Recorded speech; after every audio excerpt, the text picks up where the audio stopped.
लीजिए सुनिए मुंशी प्रेमचंद के लिखे कथा संग्रह मानसरोवर 7 की कहानी समर यात्रा मेरी यानी समीर गोस्वामी की आवाज में। आज सवेरे ही से गांव में हलचल मची हुई थी। कच्ची झोपड़ियां हंसती हुई जान पड़ती थीं।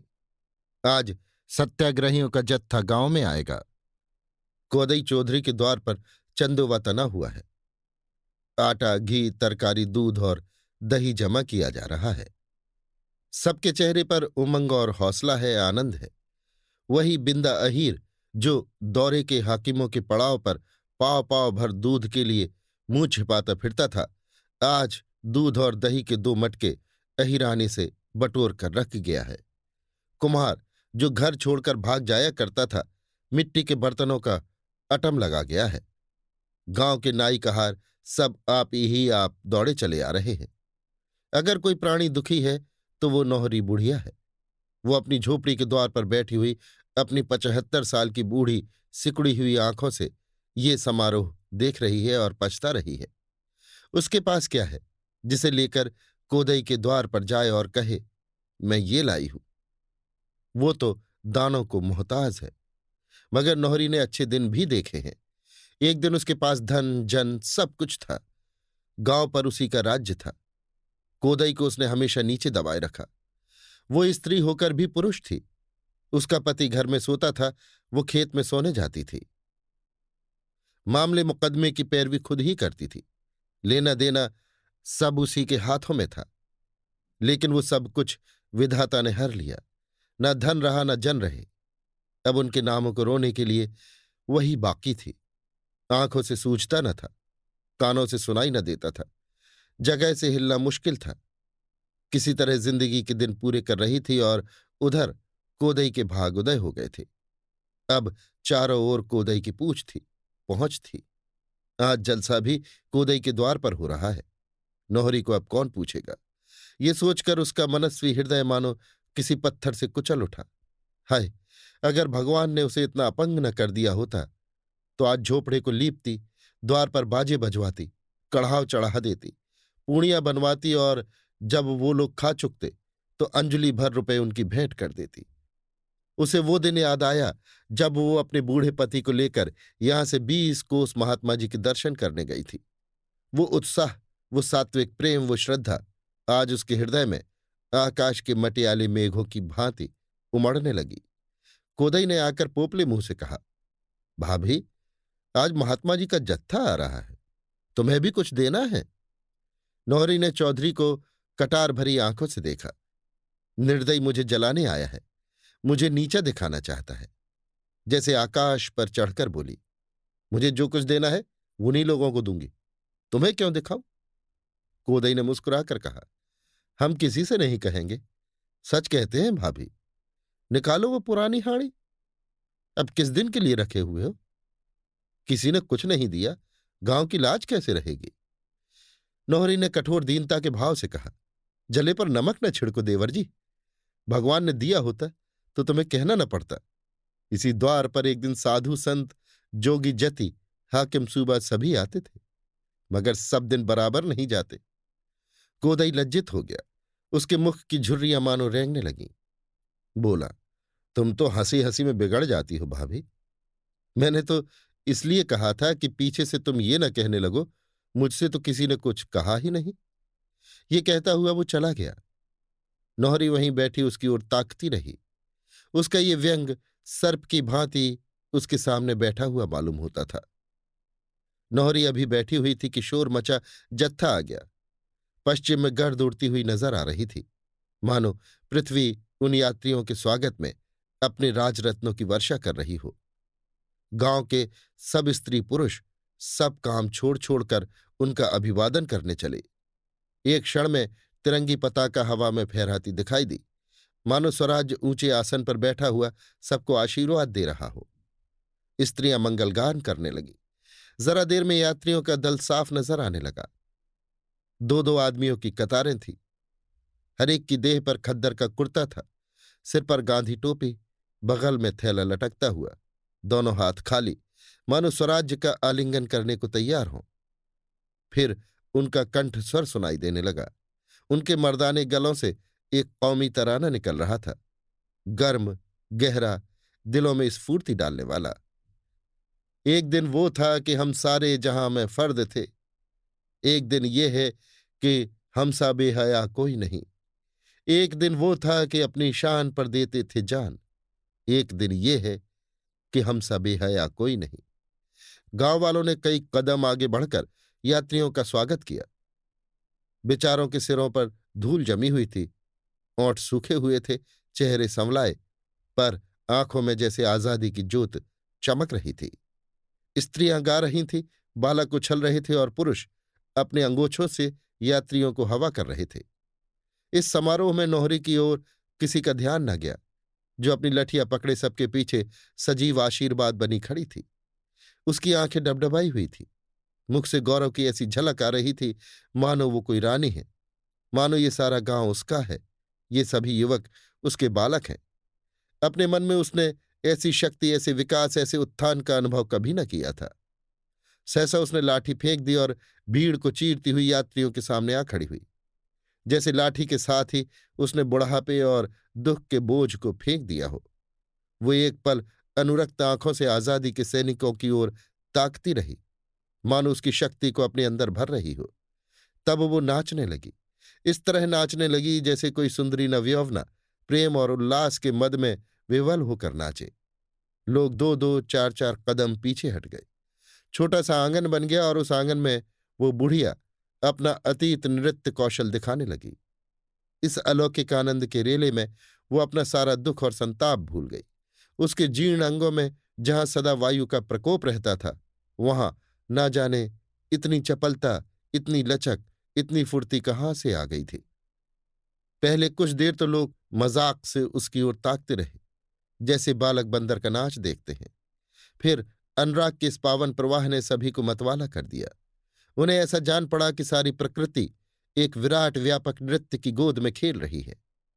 कोदई ने कहा, बस करो भाभी, बस करो। नोहरी ने थिरकते हुए कहा, खड़े क्यों हो, आओ ना, जरा देखूं कैसा नाचते हो। कोदई बोला, अब बुढ़ापे में नाचूं। नोहरी ने रुक कर कहा, क्या तुम आज भी बूढ़े हो? मेरा बुढ़ापा तो जैसे भाग गया। इन वीरों को देखकर भी तुम्हारी छाती नहीं फूलती। हमारा ही दुख दर्द हरने के लिए तो इन्होंने ये प्रण ठाना है। इन्हीं हाथों से हाकिमों की बेगार बजाई है, इन्हीं कानों से उनकी गालियां और घुड़कियां सुनी हैं। अब तो उस जोर जुलम का नाश होगा। हम और तुम क्या अभी बूढ़े होने जोग थे? हमें पेट की आग ने जलाया है। बोलो ईमान से, यहां कितने आदमी हैं? किसी ने इधर 6 महीने से पेट भर रोटी खाई है? घी किसी को सूंघने को मिला है? कभी नींद भर सोए हो? जिस खेत का लगान 3 रुपए देते थे, अब उसी के 9-10 देते हो। क्या धरती सोना उगलेगी? काम करते करते छाती फट गई। हम ही हैं कि इतना सहकर भी जीते हैं। दूसरा होता तो या तो मार डालता या मर जाता। धन्य है महात्मा और उनके चेले कि दीनों का दुख समझते हैं, उनके उद्धार का जतन करते हैं। और तो सभी हमें पीस कर हमारा रक्त निकालना चाहते हैं। यात्रियों के चेहरे चमक उठे, हृदय खिल उठे, प्रेम की डूबी हुई ध्वनि निकली। एक दिन था कि पारस थी यहां की सरजमीन। एक दिन ये है कि यों बेदस्तोपा कोई नहीं। कोदई के द्वार पर मशालें जल रही थीं। कई गांवों के आदमी जमा हो गए थे। यात्रियों के भोजन कर लेने के बाद सभा शुरू हुई। दल के नायक ने खड़े होकर कहा, भाइयों, आपने आज हम लोगों का जो आदर सत्कार किया, उससे हमें ये आशा हो रही है कि हमारी बेड़ियां जल्द ही कट जाएंगी। मैंने पूरब और पश्चिम के बहुत से देशों को देखा है और मैं तजर्बे से कहता हूं कि आप में जो सरलता, जो ईमानदारी, जो श्रम और धर्म बुद्धि है, वो संसार के और किसी देश में नहीं। मैं तो यही कहूंगा कि आप मनुष्य नहीं, देवता है। आपको भोग विलास से मतलब नहीं, नशा पानी से मतलब नहीं। अपना काम करना और अपनी दशा पर संतोष रखना, वो आपका आदर्श है। लेकिन आपका यही देवत्व, आपका यही सीधापन आपके हक में घातक हो रहा है। बुरा न मानिएगा, आप लोग इस संसार में रहने के योग्य नहीं। आपको तो स्वर्ग में कोई स्थान पाना चाहिए था। खेतों का लगान बरसाती नाले की तरह बढ़ता जाता है, आप चूं नहीं करते। अमले और अहलकार आपको नोचते रहते हैं, आप जबान नहीं हिलाते। इसका ये नतीजा हो रहा है कि आपको लोग दोनों हाथों लूट रहे हैं, पर आपको खबर नहीं। आपके हाथों से सभी रोजगार छिनते जाते हैं। आपका सर्वनाश हो रहा है, पर आप आंखें खोलकर नहीं देखते। पहले लाखों भाई सूत काट कर कपड़े बुनकर गुजर करते थे। अब सब कपड़ा विदेश से आता है। पहले लाखों आदमी यहीं नमक बनाते थे। अब नमक बाहर से आता है। यहां नमक बनाना जुर्म है। आपके देश में इतना नमक है कि सारे संसार का 200 साल तक उससे काम चल सकता है, पर आप 7 करोड़ रुपए सिर्फ नमक के लिए देते हैं। आपके ऊसरों में, झीलों में नमक भरा पड़ा है। आप उसे छू नहीं सकते। शायद कुछ दिन में आपके कुओं पर भी महसूल लग जाए। क्या आप अब भी ये अन्याय सहते रहेंगे? एक आवाज आई, हम किस लायक हैं? नायक, यही तो आपका भ्रम है। आप ही की गर्दन पर इतना बड़ा राज्य थमा हुआ है। आप ही इन बड़ी बड़ी फौजों, इन बड़े बड़े अफसरों के मालिक हैं। मगर फिर भी आप भूखों मरते हैं, अन्याय सहते हैं, इसलिए कि आपको अपनी शक्ति का ज्ञान नहीं। ये समझ लीजिए कि संसार में जो आदमी अपनी रक्षा नहीं कर सकता, वो सदैव स्वार्थी और अन्यायी आदमियों का शिकार रहेगा। आज संसार का सबसे बड़ा आदमी अपने प्राणों की बाजी खेल रहा है। हजारों जवान अपनी जानें हथेली पर लिए आपके दुखों का अंत करने के लिए तैयार हैं। जो लोग आपको असहाय समझकर दोनों हाथों से आपको लूट रहे हैं, वो कब चाहेंगे कि उनका शिकार उनके मुंह से छिन जाए। वे आपके इन सिपाहियों के साथ जितनी सख्तियां कर सकते हैं कर रहे हैं, मगर हम लोग सब कुछ सहने को तैयार हैं। अब सोचिए कि आप हमारी कुछ मदद करेंगे।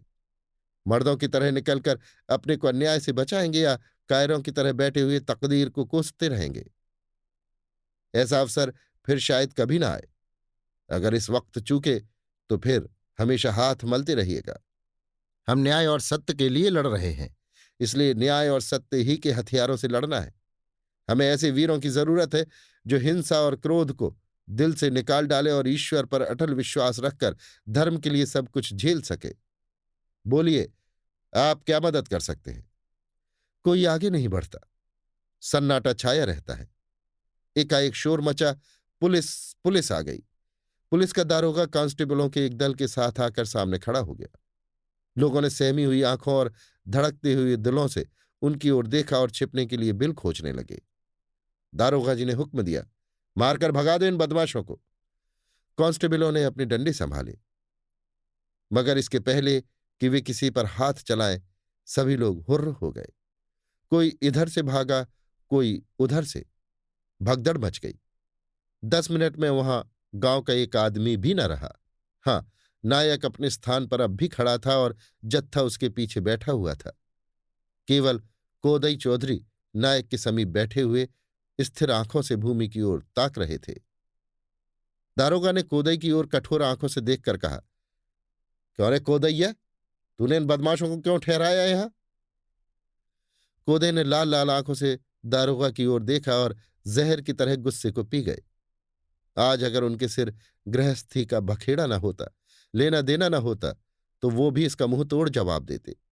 जिस गृहस्थी पर उन्होंने अपने जीवन के 50 साल होम कर दिए थे, वो इस समय एक विषैली सर्प की भांति उनकी आत्मा में लिपटी हुई थी।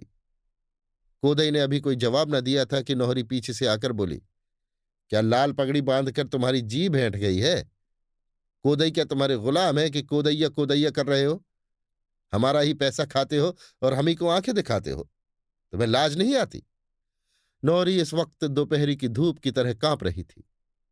दारोगा एक क्षण के लिए सन्नाटे में आ गया। फिर कुछ सोचकर और औरत के मुंह लगना अपनी शान के खिलाफ समझकर कोदई से बोला, ये कौन शैतान की खाला है कोदई? खुदा का खौफ ना होता तो इसकी जबान तालू से खींच लेता। बुढ़िया लाठी टेक कर दारोगा की ओर घूमती हुई बोली, क्या खुदा की दुहाई देकर खुदा को बदनाम करते हो? तुम्हारे खुदा तो तुम्हारे अफसर हैं जिनकी तुम जूतियां चाटते हो। तुम्हें तो चाहिए था कि डूब मरते चुल्लू भर पानी में। जानते हो ये लोग जो यहां आए हैं कौन है? ये वो लोग हैं जो हम गरीबों के लिए अपनी जान तक होमने को तैयार हैं। तुम उन्हें बदमाश कहते हो। तुम जो घूस के रुपए खाते हो, जुआ खिलाते हो, चोरियां करवाते हो, डाके डलवाते हो, भले आदमियों को फंसाकर मुट्ठियां गर्म करते हो और अपने देवताओं की जूतियों पर नाक रगड़ते हो, तुम इन्हें बदमाश कहते हो? नौहरी की तीक्ष्ण बातें सुनकर बहुत से लोग जो इधर उधर दबक गए थे फिर जमा हो गए। दारोगा ने देखा भीड़ बढ़ती जाती है तो अपना हंटर लेकर उन पर पिल पड़े। लोग फिर तितर बितर हो गए। एक हंटर नौहरी पर भी पड़ा। उसे ऐसा मालूम हुआ कि कोई चिंगारी सारी पीठ पर दौड़ गई। उसकी आंखों तले अंधेरा छा गया, पर अपनी बची हुई शक्ति को एकत्र करके ऊंचे स्वर से बोली, लड़को, भागते क्यों हो? क्या न्योता खाने आए थे या कोई नाच तमाशा हो रहा था? तुम्हारे इसी लैंडीपन ने इन सबों को शेर बना रखा है। कब तक ये मारधाड़ गाली गुप्ता सहते रहोगे? एक सिपाही ने बुढ़िया की गर्दन पकड़कर जोर से धक्का दिया।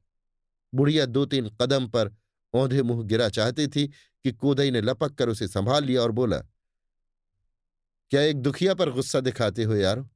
क्या गुलामी ने तुम्हें नामर्द भी बना दिया है? औरतों पर, बूढ़ों पर, निहत्थों पर वार करते हो। ये मर्दों का काम नहीं है। नौरी ने जमीन पर पड़े पड़े कहा, मर्द होते तो गुलाम ही क्यों होते? भगवान, आदमी इतना निर्दय भी हो सकता है? भला अंग्रेज इस तरह बेदर्दी करे तो एक बात है, उसका राज है। तुम तो उसके चाकर हो, तुम्हें राज तो न मिलेगा मगर राण माण में ही खुश। इन्हें कोई तलब देता जाए, दूसरों की गर्दन भी काटने में इन्हें संकोच नहीं। अब दारोगा ने नायक को डांटना शुरू किया। तुम किसके हुक्म से इस गांव में आए? नायक ने शांत भाव से कहा, खुदा के हुक्म से। दारोगा, तुम रियाया के अमन में खलल डालते हो? नायक, अगर तुम्हें उनकी हालत बताना, उनके अमन में खलल डालना है तो बेशक हम उनके अमन में खलल डाल रहे हैं। भागने वालों के कदम एक बार फिर रुक गए। कोदई ने उनकी ओर निराश आंखों से देखकर कांपते हुए स्वर में कहा, भाइयों, इस बखत कई गांवों के आदमी यहां जमा है। दरोगा ने हमारी जैसे बेआबरूई की है। क्या उसे सहकर तुम आराम की नींद सो सकते हो? इसकी फरियाद कौन सुनेगा? हाकिम लोग क्या हमारी फरियाद सुनेंगे? कभी नहीं। आज अगर हम लोग मार डाले जाएं तो भी कुछ ना होगा। यह है हमारी इज्जत और आबरू, थोड़ी है इस जिंदगी पर।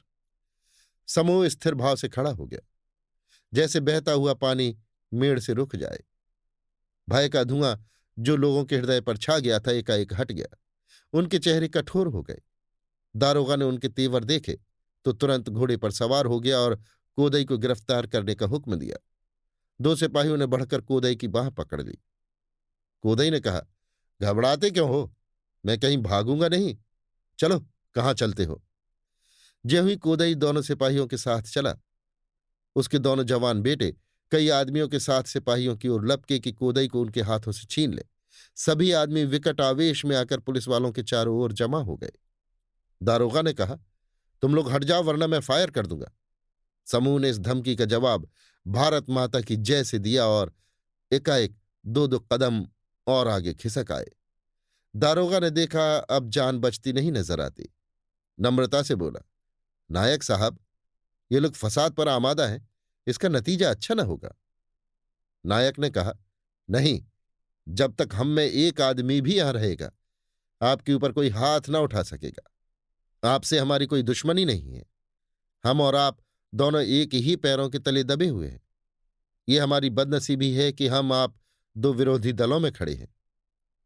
ये कहते हुए नायक ने गांव वालों को समझाया, भाइयों, मैं आपसे कह चुका हूं, ये न्याय और धर्म की लड़ाई है और हमें न्याय और धर्म के हथियार से ही लड़ना है। हमें अपने भाइयों से नहीं लड़ना है। हमें तो किसी से भी लड़ना नहीं है।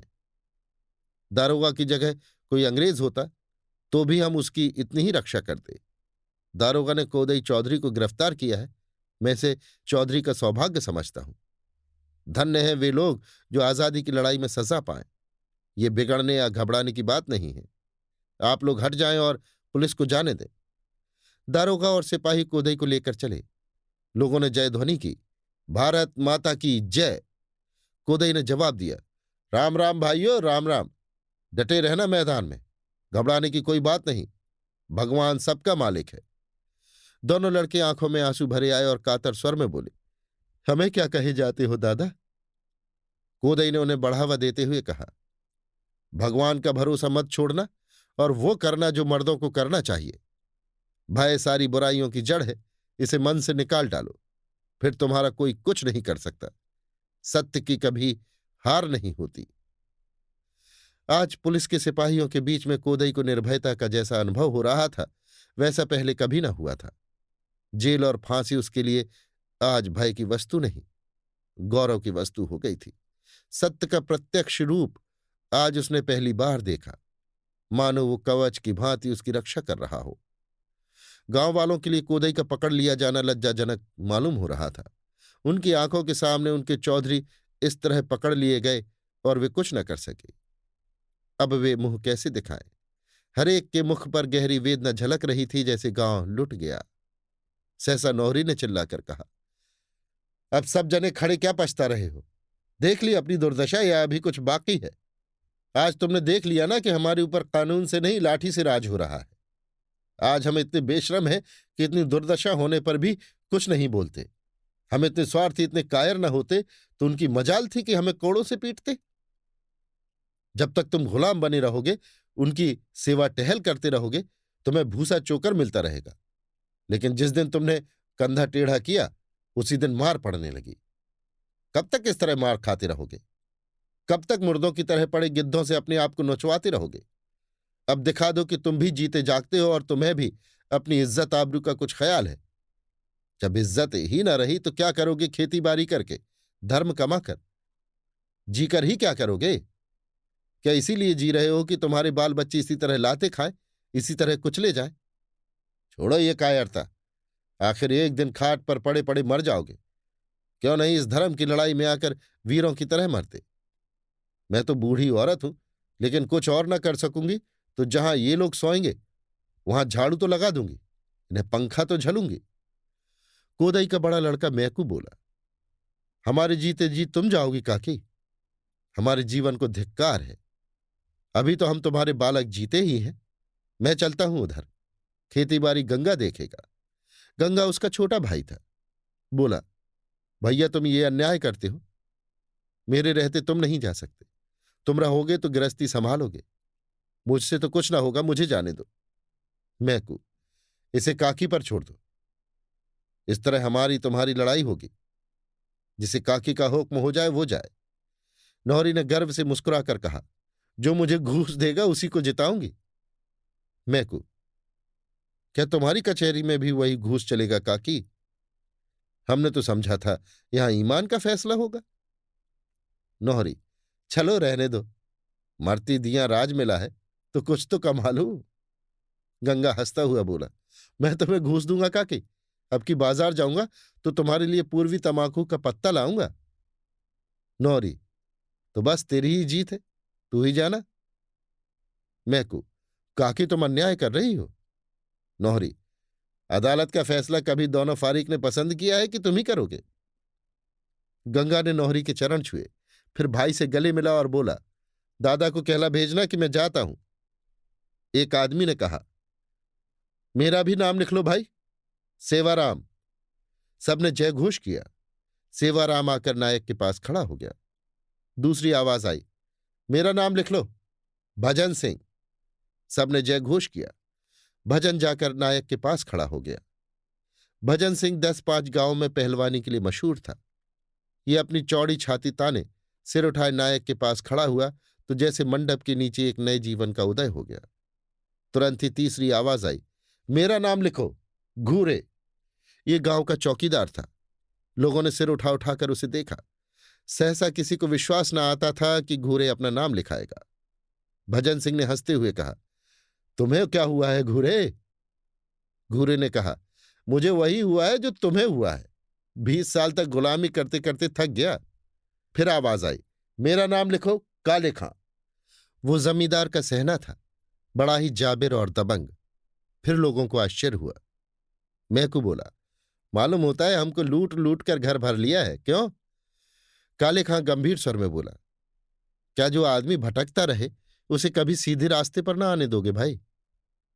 अब तक जिसका नमक कहता था उसका हुक्म बजाता था, तुमको लूट लूट कर उसका घर भरता था। अब मालूम हुआ कि मैं बड़े भारी मुगालते में पड़ा हुआ था। तुम सब भाइयों को मैंने बहुत सताया है, अब मुझे माफी दो। पांचों रंगरूट एक दूसरे से लिपटते थे, उछलते थे, चीखते थे, मानो उन्होंने सचमुच स्वराज्य पा लिया हो और वास्तव में उन्हें स्वराज्य मिल गया था। स्वराज चित्त की वृत्ति मात्र है। जो ही पराधीनता का आतंक दिल से निकल गया, आपको स्वराज्य मिल गया। भय ही पराधीनता है, निर्भयता ही स्वराज्य है। व्यवस्था और संगठन तो गौण है। नायक ने उन सेवकों को संबोधित करके कहा, मित्रों, आज आप आजादी के सिपाहियों में आ मिले, इस पर मैं आपको बधाई देता हूं। आपको मालूम है हम किस तरह लड़ाई करने जा रहे हैं।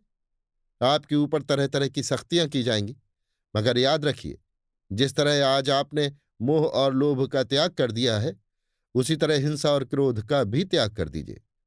हम धर्म संग्राम में जा रहे हैं, हमें धर्म के रास्ते पर जमा रहना होगा। आप इसके लिए तैयार हैं? पांचों ने एक स्वर में कहा, तैयार हैं। नायक ने आशीर्वाद दिया, ईश्वर आपकी मदद करे। उस सुहावने सुनहले प्रभात में जैसे उमंग घुली हुई थी। समीर के हल्के हल्के झोंकों में, प्रकाश की हल्की हल्की किरणों में उमंग सनी हुई थी। लोग जैसे दीवाने हो गए थे, मानो आजादी की देवी उन्हें अपनी ओर बुला रही हो। वही खेत खलिहान है, वही बाग बगीचे हैं, वही स्त्री पुरुष हैं, पर आज के प्रभात में जो आशीर्वाद है, जो वरदान है, जो विभूति है, वो और कभी न थी। वही खेत खलिहान, बाग बगीचे, स्त्री पुरुष आज एक नई विभूति में रंग गए हैं। सूर्य निकलने के पहले ही कई हजार आदमियों का जमाव हो गया था। जब सत्याग्रहियों का दल निकला तो लोगों की मस्तानी आवाजों से आकाश गूंज उठा। नए सैनिकों की विदाई, उनकी रमणियों का कातर धैर्य, माता पिता का आर्द्र गर्व, सैनिकों के परित्याग का दृश्य लोगों को मस्त किए देता था। सहसा नोहरी लाठी टेकती हुई आकर खड़ी हो गई। मैकू ने कहा, काकी, हमें आशीर्वाद दो। मैं तुम्हारे साथ चलती हूं बेटा, कितना आशीर्वाद लोगे? कई आदमियों ने एक स्वर से कहा, काकी, तुम चली जाओगी तो यहां कौन रहेगा?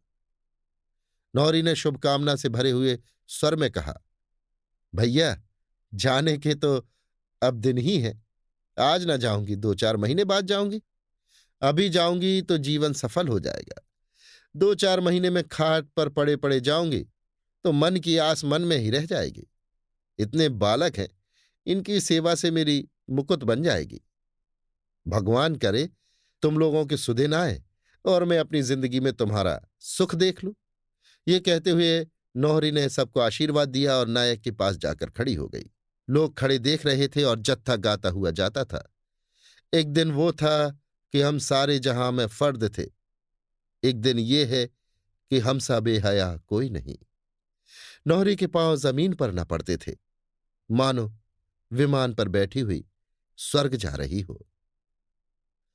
अभी आप सुन रहे थे मुंशी प्रेमचंद के लिखे कथा संग्रह मानसरोवर 7 की कहानी समर यात्रा, मेरी यानी समीर गोस्वामी की आवाज में।